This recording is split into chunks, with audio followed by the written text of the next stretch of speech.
Bonjour à tous, alors on se retrouve aujourd'hui pour un C'est lundi, enfin, puisque ça fait quand même quelques temps que, ça fait 3 semaines exactement que je vous en ai pas fait. Donc d'habitude j'essaye d'en faire toutes les 2 semaines, mais là je n'ai pas pu, mais me revoilà. Donc comme je vous le disais dans une ancienne vidéo, je suis bientôt en vacances et j'aurai plus de temps pour lire et pour faire des vidéos. Donc concrètement j'ai plus que demain à travailler, donc c'est super cool. Et donc j'ai profité du temps libre que j'avais ce week-end pour vous faire une vidéo C'est lundi. Parce que depuis 3 semaines, j'ai pas lu énormément, mais j'ai lu des livres qui me tiennent à cœur et que j'avais envie de vous présenter. Sinon je vous prie de m'excuser, je suis malade, j'ai attrapé un rhume en plein mois de juillet, alors qu'il fait super chaud. Du coup j'ai un peu la tête pas terrible on va dire, mais c'est pas grave, ne faites pas attention à ça. Je suis un peu fatiguée en plus, du coup c'est tout ça, ça fait un mélange qui est pas top, mais bon c'est pas grave. Donc comme je vous le disais, pendant ces 3 semaines j'ai lu 3 livres. J'ai lu un livre qui m'a énormément plu, un autre livre dont il faut absolument que je vous parle parce que c'est un partenariat avec ma correspondante, enfin c'est spécial, je vais vous expliquer.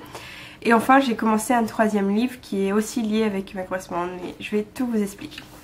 Donc on va commencer dans l'ordre. Le premier livre que j'ai lu pendant ces 3 semaines, c'en est un dont je vous ai fait une vidéo coup de cœur puisque je l'ai tout bonnement adoré. Donc c'est le premier tome de l'Assassin Royal qui est L'apprenti assassin de Robin Hobb. Et donc comme je le disais dans une précédente vidéo, dans une vidéo de coup de cœur, je suis tombée amoureuse de ce livre. Je suis retombée amoureuse de Robin Hobb qui pour moi est une des meilleures écrivains de fantasy qu'il m'a été donné de lire. Et j'ai adoré l'histoire, j'ai adoré les personnages. Et comme je vous le disais, je ne peux que recommander ce livre aux personnes qui aiment la fantasy, aux personnes qui aimeraient découvrir la fantasy parce qu'elles ne connaissent pas. Parce que je pense en fait que c'est un très très bon livre pour commencer la fantasy. Et de manière générale, je recommande à tout le monde parce que c'est excellent à tout point de vue. Et c'est très accessible. Voilà, donc c'est l'Assassin Royal de Robin Hobb.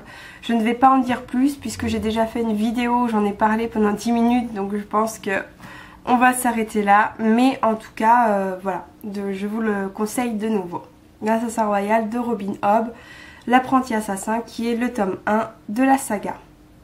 Alors ensuite c'est maintenant que je dois vous parler de ma correspondante. Du coup avec ma correspondante on avait décidé de faire un partenariat, c'est-à-dire qu'en fait je lui ai remis une liste de livres que je lui conseillais, qu'elle n'avait pas lu et que je lui conseillais.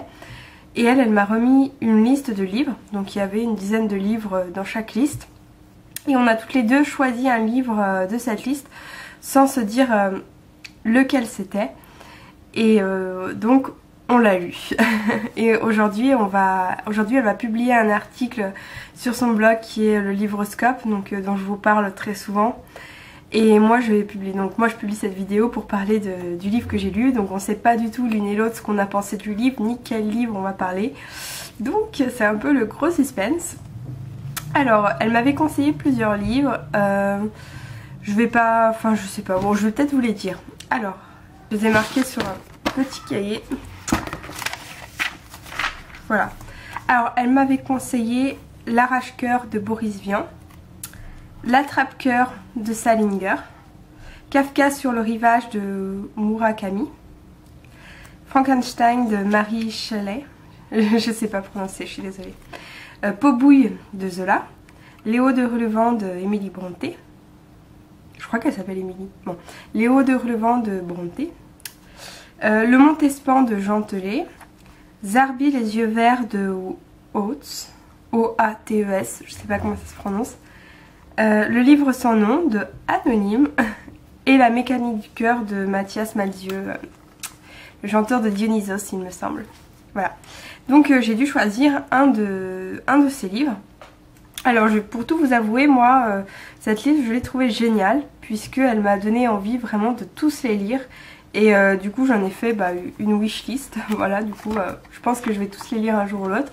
Mais quand j'ai vu la liste, il y en a 2 qui m'ont un peu sauté aux yeux et que j'ai vraiment eu envie de lire. C'était L'attrape-cœur de Salinger et La mécanique du cœur de Mathias Malzieu. Oui, ça fait beaucoup de cœur, mais bon bref.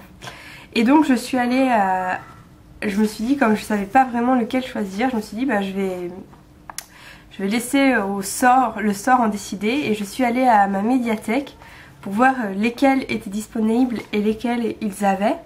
Et il n'en avait qu'un, donc automatiquement j'ai choisi celui-là et j'ai lu celui-ci. Et il s'agit de L'Attrape-Cœur de Salinger. Voilà, donc le suspense est fini. Alors L'Attrape-Cœur de Salinger, c'est un roman sur l'adolescence.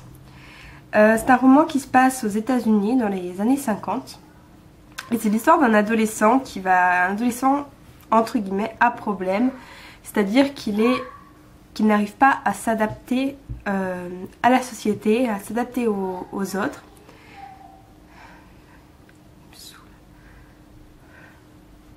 Bref, donc...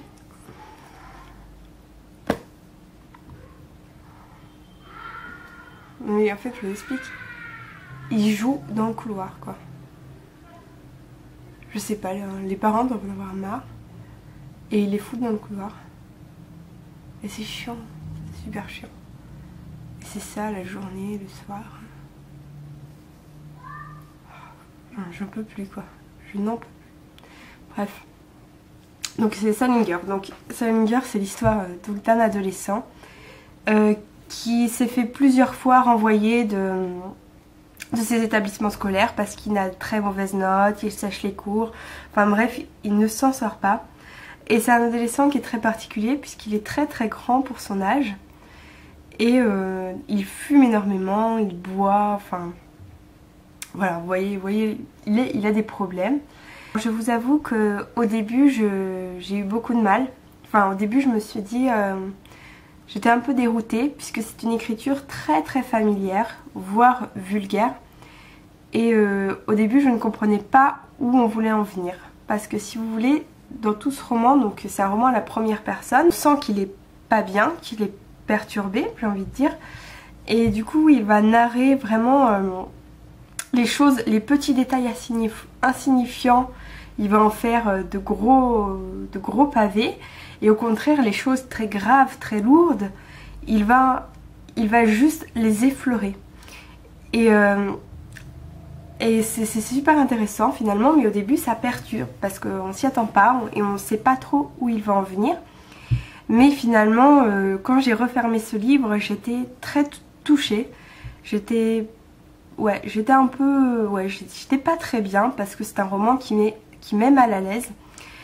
Mais en même temps, je pense que c'était un roman où beaucoup d'adolescents et même d'adultes, parce que voilà, pourront se reconnaître et pourront reconnaître un peu le mal-être de l'adolescence qu'on peut retrouver dans le personnage principal qui a tout de l'anti-héros par contre. Hein. C'est vraiment pas un héros comme on a l'habitude d'en voir, c'est le contraire d'un héros.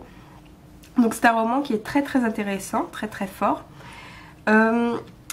J'ai trouvé que certains livres comme par exemple Le Monde de Charlie, donc vous savez de Stéphane Chbosky, Le Monde de Charlie se rapproche, enfin j'ai l'impression que je pense que l'auteur du Monde de Charlie s'est un peu inspiré de L'Attrape-Cœur parce qu'on reconnaît deux trois effets de style, etc.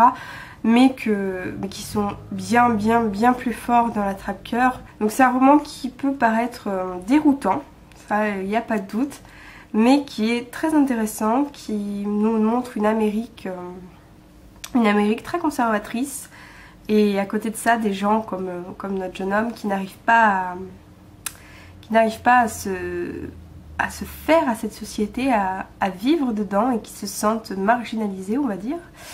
Et c'est un sentiment qu'on peut tous percevoir, qu'on a peut-être tous perçu un jour. Et donc là c'est quand même un contexte particulier puisque les années 50 c'est différent de ce qui se passe dans Le Monde de Charlie par exemple, c'est pas la même époque. Mais voilà, donc globalement je peux dire que je n'ai pas passé un bon moment en lisant ce livre puisque comme je vous l'ai dit il est très fort, il est très touchant. Du coup je peux pas dire que je me sois éclatée, mais en tout cas ça m'a touchée quoi, ça m'a remuée. Et c'est un très très très bon livre, hein. Il faut juste s'accrocher au début et savoir savoir ce qui nous attend un petit peu. Enfin voilà, parce que moi je ne connaissais pas du tout, hein. Il n'y a pas de résumé. Et puis de toute façon, enfin je ne lis jamais les résumés parce que je trouve que ça...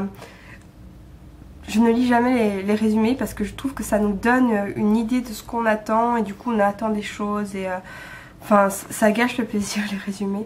Donc je ne les lis pas et je ne savais pas à quoi m'attendre et c'est pour ça que j'ai été surprise en début de livre.